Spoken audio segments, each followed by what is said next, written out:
talk about 3 students who accomplished a major strength and conditioning goal. That and more on our 14th WAtv episode of the year. Good morning, Wheaton Academy. I'm Catherine Swallow. We have just 2 weeks of school left before finals week. And I'm Mr. Skiba, and it's Monday, November 30th. Thanks for joining us. Let's get you caught up on a few announcements. You and your family are invited to the live drive-thru nativity at Wheaton Academy this Friday and Saturday night, being hosted by Project Lead Global and discipleship teams. For a suggested minimum donation of $10 and 2 canned food items per vehicle, families will be given hot cocoa and will be able to drive through the campus, viewing scenes from the biblical Christmas story. Out of courtesy to our neighbors, we're asking that each vehicle sign up for a viewing time slot. The sign-up form can be found on Wheaton Academy's website by going to families.wheatonacademy.org and clicking on the Wall Weekly. If you have any questions, please contact Mrs. Gergerson or Ms. Johnson. There will be a representative from the United States Air Force hosting a virtual session on the possibility of attending a U.S. college or university under the Air Force ROTC program. If you are interested, there will be an informational meeting during lunch this Wednesday, December 2nd in the East Library. Please see Mr. Gregerson or Mr. Ellison if you have any questions, or just show up at lunch on Wednesday. The Project Lead local team is organizing a Christmas toy drive for children in foster care through the Youth Service Bureau. Foster care provides safe homes for children who are in state custody who are unable to remain in their home. The holidays, especially during COVID-19, can be especially difficult for youth in foster care. The Christmas collection boxes will be set up in the atrium starting tomorrow. Gifts can also be purchased through the Youth Service Bureau online wish list through Target and Amazon. Please note that all items purchased through those two businesses will ship directly to YSB office, and the caseworkers will deliver them to their foster care children. We're in the heart of Christmas season, and perhaps you are looking for a place to drive through and look at lights. The Chicagoland area has many good options. Here are a few of the better ones. The Morton Arboretum has a 2-mile drive-through experience with music that stays open until 10 p.m. on weekdays. Phillips Park in Aurora is home to the 14th annual Festival of Lights, which saw 30,000 vehicles drive through last year.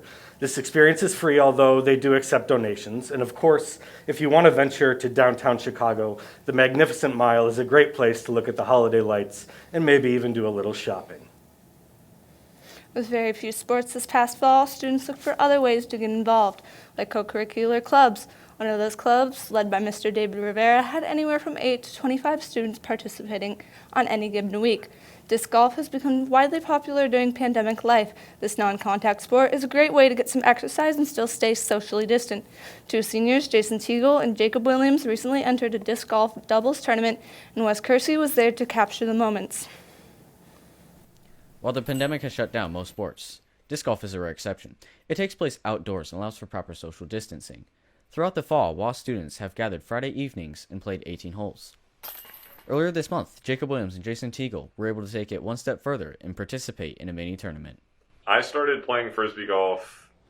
I'd played it maybe once or twice in my life before this year, but it really started as obviously the birth child of Stephen Chen, and then I got in because I was already in the Ultimate Frisbee group me with everyone else, and so eventually I just started 1 week this year, and I just fell in love with it instantly.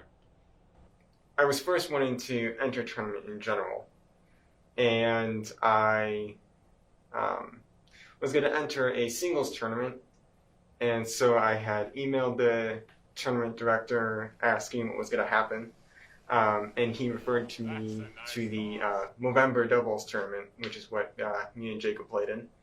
And he was also saying, like, oh yeah, it's a charity tournament, so most of the proceedings go to the charity. And so all of that just came together and was like, yeah, that's the one that I'm going to start off with. Honestly, the community is what keeps me there, because we are all so supportive and, led by Mr. Rivera, God bless him, he's an absolutely amazing dude. But there's no pressure to perform well. There's no pressure to be absurdly good. We're just all out there, appreciating God's creation, because the courses are always beautiful. We're out there comforting each other and just being, a community that God has given us the ability to play disc golf in, and we just are loving on each other. I just have to say, like, the overall encouragement that people give, like, I haven't run into one player on the course that's at all negative. They're always just encouraging, willing to give a couple pointers or something like that. it's just a really positive community. It looks like some of those guys have massive drives. Catherine, I'm not much of a golfer, but have you ever given this a go before? How would you say your Frisbee skills are here? Lacking. Very well put. I think mine are lacking as well. Holiday traditions look different for many, with changes to family Thanksgiving routines. Kenneth Tolman asked a number of students about their Christmas traditions. There are only a few weeks left in the semester, and after that is Christmas break.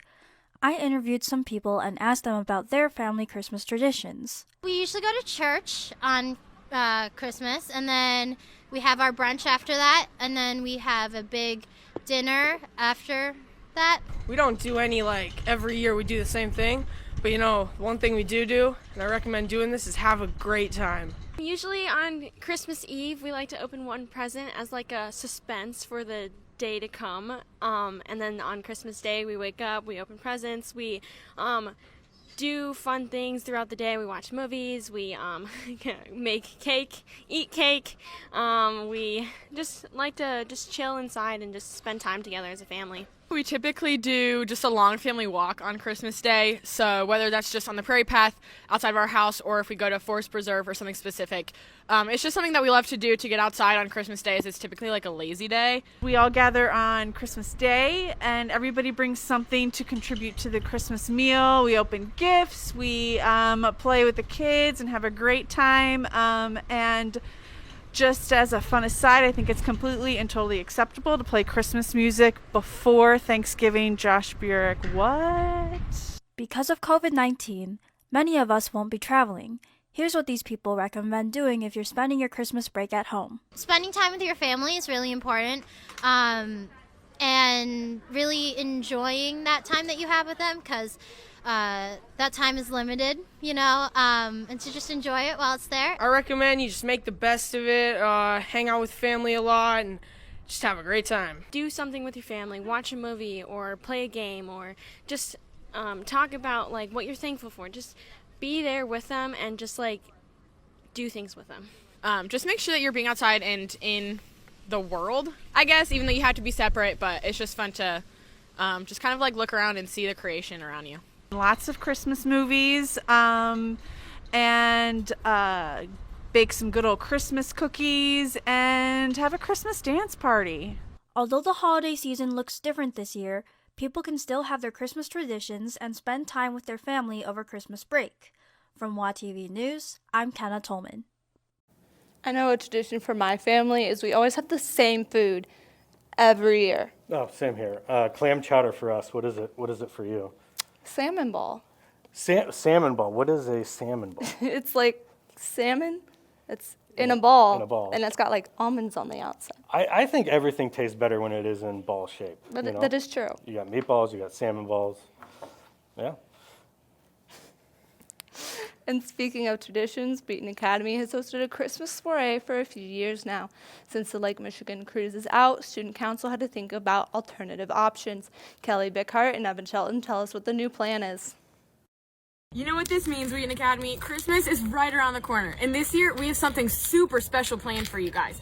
It is going to be our first ever Merry and Bright Night at the zoo. The event will take place on December 17th at the Brookfield Zoo. This will be a time when you can come and you can see the beautiful lights, see the animals, drink some hot chocolate, and eat some delicious food. And you get to walk around the zoo with all of your best friends. Tickets are $30 per person, and this includes parking, admission, and a $10 food coupon. You'll be able to buy tickets for this event November 30th through December 4th. So you'll have 5 days to buy this, and they will be sold in the atrium during lunch. You can buy tickets either with cash or with your push coin. Unfortunately, you cannot take outside guests, and there will be no buses. So you will have to find a way to get yourself to the zoo, but once you're there, it is going to be a blast. Trust me, I'm so excited. For this event, it is not formal. This is a casual event because it will be cold outside. It'll be December, so you'll want your hats and your gloves and your scarves. Let me give you a quick recap.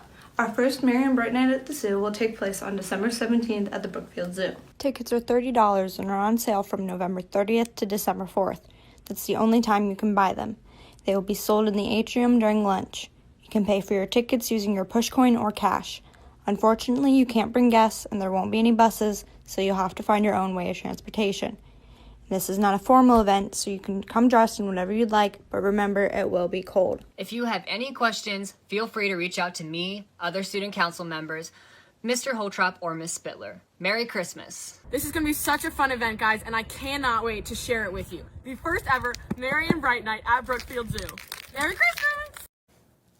Catherine, I don't know about you, but I think it's pretty cool that we are pulling off a soiree in the middle of a pandemic and at the zoo. What an awesome idea. Yes, props to student council.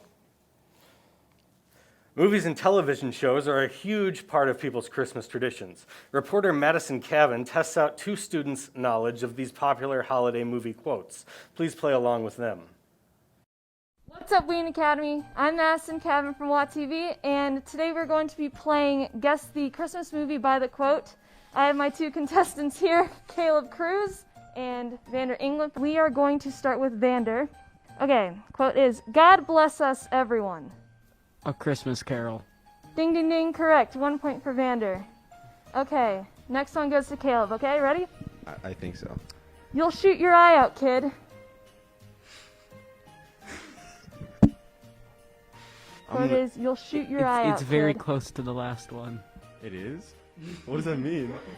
I'm gonna go out on a limb here, and I'm gonna say Home Alone. Oh, sorry, that is incorrect. Okay, Van, what's the answer? A Christmas Story. That's correct. 2 points for Vander, 0 for Caleb. Okay, next quote, we're going to be starting with Vander. "Keep the change, you filthy animal." Home Alone. That is correct. 3 points Vander, 0 Caleb. Caleb, your quote is, "The best way to spread Christmas cheer is singing loud for all to hear." I can say with certainty that this is Elf. That is correct. 1 point for Caleb, 3 for Vander. Okay, Vander.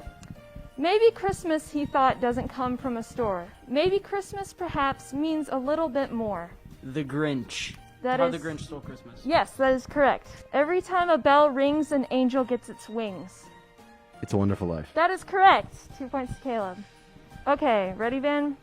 Yes. "Seeing is believing, but sometimes the most real things in the world are the things we can't see."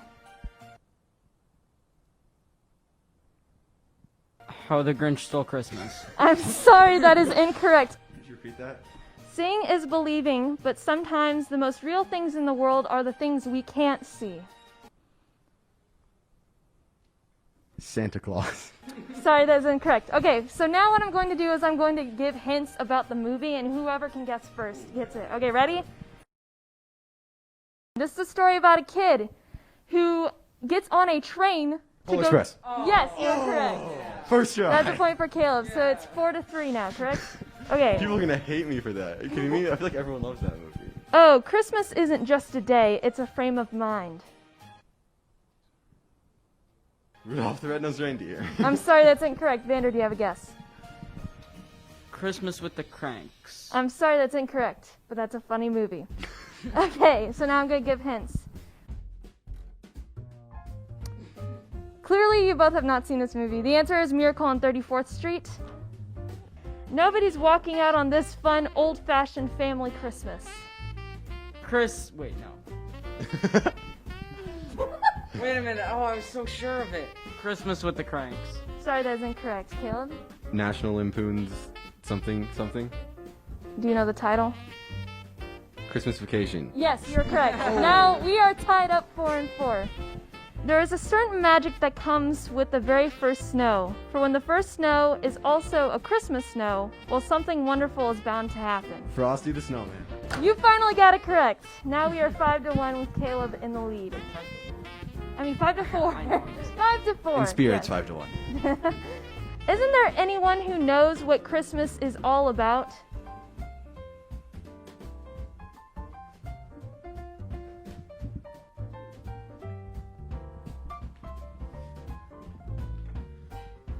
But I guess right, Vander. Rudolph the Red-Nosed Reindeer. I'm sorry, that's incorrect. Caleb?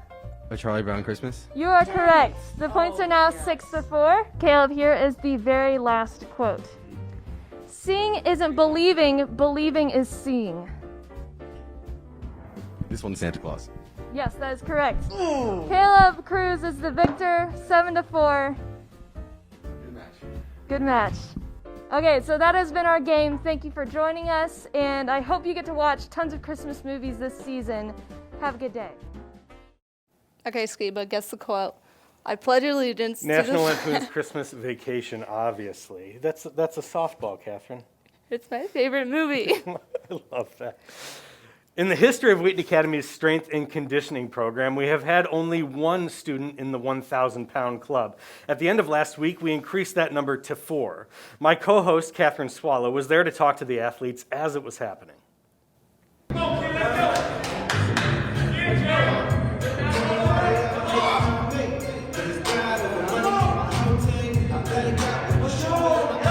Senior Jared Samuelson hit a milestone in his weightlifting career, joining fellow seniors Andrew LaPlante and Josh Friedland in the 1,000-pound club. Alumni Derek Johannick was the first to join the club in 2018. In order to join the club, a weightlifter's clean, bench, and squat maxes must collectively add up to 1,000 pounds. Josh Friedland was the first to join the club this year on October 23rd with a clean max of 280, bench max of 280, and a squat max of 440. Andrew LaPlante officially joined November 20th with a clean max of 275, bench max of 280, and a squat max of 455. Jared Samuelson joined November 23rd with a clean max of 280, bench max of 295, and a squat max of 425. I was on the scene November 23rd to ask Jared a few questions. I feel great. It's something I've worked for a really long time. I started weightlifting when I was 12, so it's always been a goal. It's also really nice to see the hard work pay off, There's a great deal of sacrifice that goes into the goal of joining the 1,000-pound club. The members reveal what it takes to join. Yeah, to get in the club, I think it's just hours of hard work. A lot of dedication. You have to dedicate yourself to go in the weight room every day, work out hard. It takes a really good work ethic. It just takes a lot of time and a lot of effort in lifting, even though when you don't want to. Each member of the club's journeys and skill sets are wholly unique. Their coaches and mentors weigh in. The unique thing about Josh is that his ability, his range of motion, for someone his size is incredible. He's really flexible. He's able to do the things that some smaller individuals might find have more ability to do, but he's able to do it as a larger individual.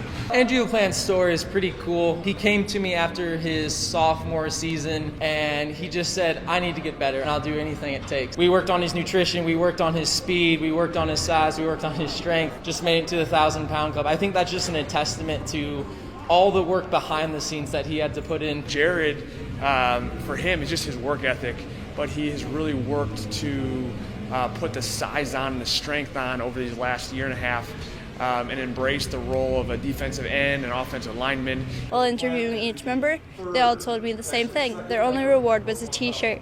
So what was the motivation behind something that takes up so much of their time and energy?